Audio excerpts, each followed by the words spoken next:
هل ممكن تولدي طبيعي بعد قيصري؟ هل لازم لو ولدت قيصري اول مره كل ولادتك بعد كده تكون قيصري، ولا عادي ممكن تمري بتجربه الولاده الطبيعي؟ كل دي اسئله بتدور في ذهنك بعد اول ولاده قيصريه، او حتى وهو بيدور في ذهنك اشهر سؤال: اول الطبيعي ولا قيصري؟ في الحقيقه ليكي فرصه في الولاده الطبيعي بعد القيصري، وده مصطلح مشهور ومتعارف عليه اسمه في باك، وبين كل 4 ستات بينجح 3 منهم ان هو يولدوا طبيعي. بس الموضوع ليه شروط، بمعنى انك لو ولدتي مره واحده قبل كده قيصري وعايز تولدي طبيعي، فانت ليكي فرصه انك ممكن تاخدي رحله الولاده الطبيعي. لكن لو ولدت اكتر من مره قيصري فهنا بنرفض تماما اننا نحاول.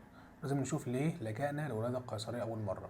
هل كان اسباب معينه زي وضعيه البيبي، حالته، وزنه؟ هل كان في مشاكل في الحمل اللي قبل كده زي ارتفاع ضغط الدم او غيره؟ عشان كده بنعمل فحص كامل للحوض وللبيبي ووزنه وحالته وسمك وطول الجزء السفلي من الرحم وجرح القيصريه القديم. طب في النهايه، هل في مخاطر انك تحاولي تخوضي الرحله بعد القيصري؟ في الحقيقه كل حاجه ليها مخاطرها، وبنخاف من كذا حاجه، وكل حاجه من دول ليهم نسبه بتختلف حدوثها من واحده للتانيه بنسب معينه. ضمن الحاجات دي ان جرح القيصري القديم يرق ويتشق لدرجه ان هو يتفتح. تاني حاجه يحصل لا قدر الله انفجار في الرحم، ودي اخر مرحله واخطر مرحله احنا بنخاف منها جدا. ومن هنا لهنا مراحل كتير ممكن اي سيده تمر بيها. ليه بنحاول من الاول؟ لانك ممكن تمري بتجربه الولاده الطبيعيه بعد القيصريه، بس ده بعد متابعه دقيقه جدا وفحص شامل، وانك بتبلغي بكل تطور يحصل معاكي، وان المخاطر دي مش شرط انها تحصل لكل الناس او بنفس الدرجه، وانك برضو في النهايه وانت بتخوض الرحله لازم تكوني عارفه ان اوضه القيصريه هتكون مجهزه في اي وقت لو حصل اي تطور جديد. زي لو حصل مثلا الم مش بيروح بين القبضات، الم جامد جدا مكان جرح القيصريه